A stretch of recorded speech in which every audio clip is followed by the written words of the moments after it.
Tuan-tuan, yang saya nak cerita ni tentang akhirat.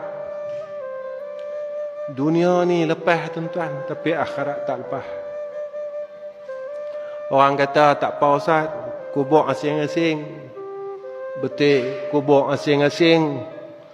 Tapi masalahnya seksa kubur ini terlalu dahsyat. Masalahnya tidak ada satu manusia pun yang mampu menanggung seksa alam barzakh.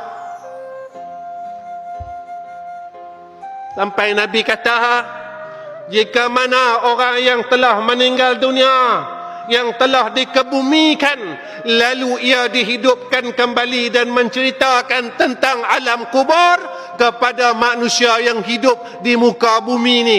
Apa kata Nabi?